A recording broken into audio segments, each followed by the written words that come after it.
Good evening. One of 3 teenagers charged with planning a Columbine-style attack on Green Bay's East High School pleaded not guilty in Brown County Court today. All of us were shocked and confused by the early September bomb threats to our school.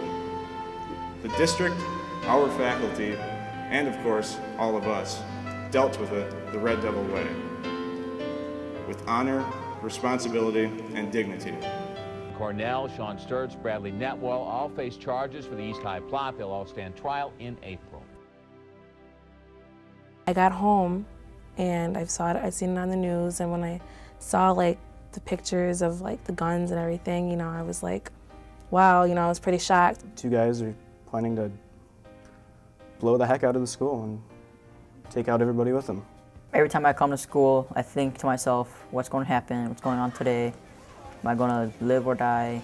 This was Thursday, September 14th. I was in the main corridor. This is just prior to 7:30 in the morning. Students were coming in. I was greeting students as we do on a regular daily basis. And Matt Mino, one of my associate principals, called me on the radio and said that he needed to see me in the office right away.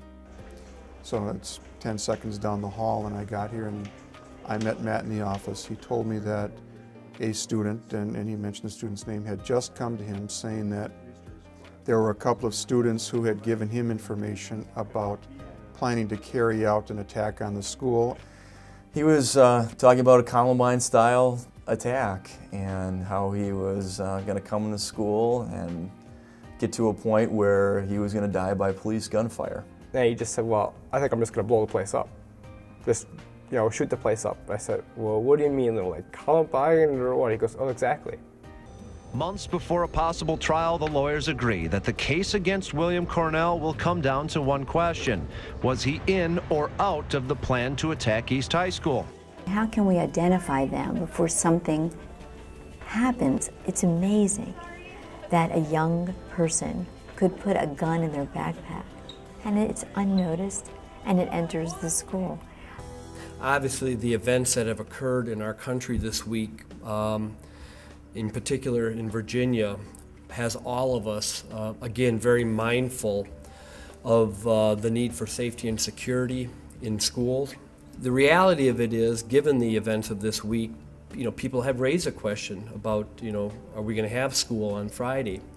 And our communication is that we intend to have school on Friday.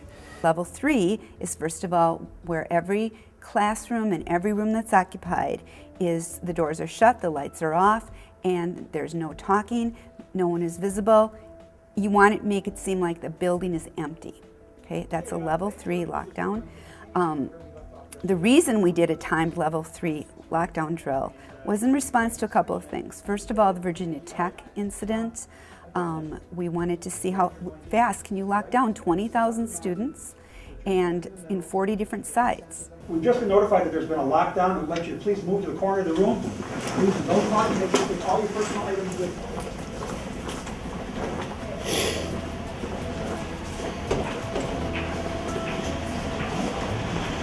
you. No talking during the lockdown. No talking during the lockdown.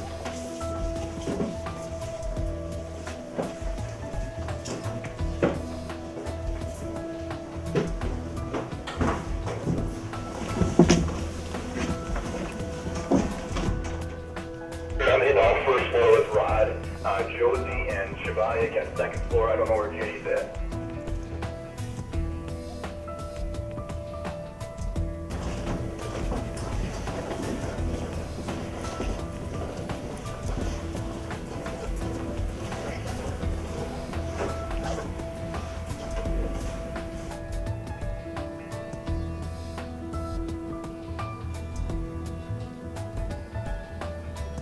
Matt and Ginny, just let me know when you've got the your areas covered, and I'll let downtown know.